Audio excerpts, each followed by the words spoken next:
Good morning, all. Thank you for joining us to announce our pre-trick-or-treat night bash. We came up with this idea as something new and different for the City Council to be able to have fun with the community and showcase our city's fire stations. The pre-trick-or-treat night bash will take place at 2 locations on October 26th from 5 to 7 p.m. Harrisburg Fire Station Number 1, located at 1820 North 6th Street, and Harrisburg Fire Station Number 8, located at 8 South 13th Street. We encourage you to come dressed in their costumes and enjoy a night of community fun at 2 of our new fire stations in our neighborhoods. We will be giving out free trick-or-treat bags and candy while supplies last. Additionally, we will be having mass decorating contests starting at 6 p.m. sharp. But most importantly, we would like to provide important safety tips to parents and children to ensure a fun, safe night for everyone. With that being said, I would like to give our Fire Chief, Ederline, and Police Captain Oliveira a chance to go over some safety opportunities. Thank you. We look forward to this week, and typically the Bureau of Fire has always handed out candy at the fire stations, and I think having it the night before and being able to give out some safety tips that we're always behind the 8 ball and giving out prior to trick-or-treat would be great. Just the normal safety things that we always look at. We're not saying don't use candles, but we're saying if you're going to use candles in your pumpkins and things like that, be careful with those so that we don't want to catch costumes and things like that on fire. The other thing is dried decorations. We see a lot of corn shocks and things like that out on trick-or-treat night. And just make sure that if you have those pumpkins that have candles inside of them, keep those away from the corn shocks and the dried, the dried ornamentation that you may be using, so that we don't end up, having a fire that way. Make sure your little ones are dressed in flame-resistant clothing, and most of the clothing that you buy today has that flame rating on it. Just ensure that what you're doing, is safe, and make sure that everybody's having fun in the process. We're not trying to be the boosayers, oh, don't do this, don't do that. But if you're gonna have that open fire, you do it carefully. Make sure that the clothing is flame resistant. Make sure that the masks and things, if your kids are wearing a full face mask, that they're able to see, and a lot of things that we'll see tripping and things like that throughout the street. So make sure that they're able to see, and have a flashlight with you so that they're visible to the cars, so that we don't get hit. Make sure you're crossing the crosswalks. We did have a couple of youngsters that were tapped by vehicles last year because they were coming out between vehicles. So make sure that you're crossing the crosswalks at the corners so that everybody can see. And we hope for a safe and happy Halloween night.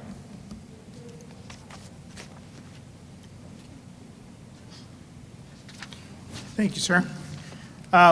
Harrisburg Police are also looking for a good evening here. The kids are going out looking for a good time to be able to enjoy themselves with their parents, with their friends. One thing that we will ask the parents is to make sure that the kids have something reflective. A lot of times during that evening it gets dark. The kids get very, very excited. They run out into the street, and as was suggested, they should cross at the crossing lines there, but something reflective will be able to be identified very quickly by the drivers. We ask the parents to please go out with the kids, and that the kids should stay in a group, so that way they're all traveling together. We're hoping for a very good time. We're asking those older kids to look out for the younger kids, and we're hoping for a very safe and enjoyable event. Thank you.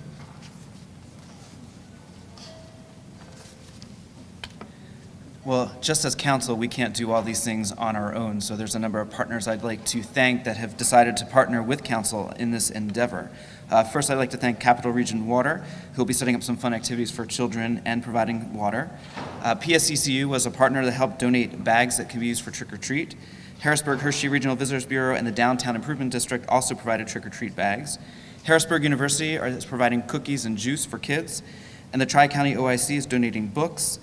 Megan Roby and Devin Drabick for making our flyer, Fire Chief Brian Enterline, who you heard from, as well as Police Chief Tom Carter. So we'd like to thank them for partnering with us to make sure that this event is a great success. And we thank you from City Council. This is a way for us to engage in the community as well as the police department, and the fire department. We hope that we have a fun night on Wednesday. We encourage the parents to please come out and look forward to having other activities in November as well as December. We're looking forward to, with City Council doing something for Thanksgiving as well as Christmas. So thank you, everyone. Any questions at this time? What's your costume?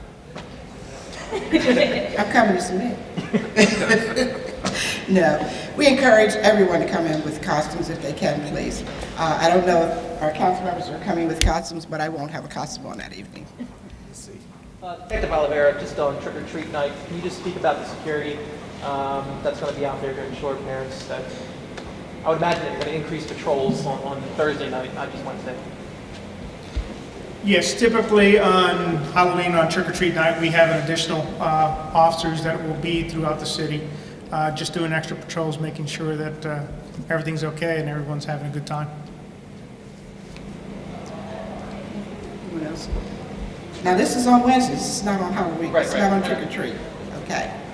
So is it all being funded through donations, or is there any like council money being used to put on the event? As Ben has stated before, our donations were given from those organizations, and also council has put money together from their own pockets to contribute to this event, and there was $72.60 taken from the city council's office budget for supplies as well. Is this the first time that you guys have done something like this? Yes. In the spirit of trying to get the community together, engage in the community, we wanted to do something for the kids. No more other questions. We hope to see you on Wednesday. Thank you all for coming out.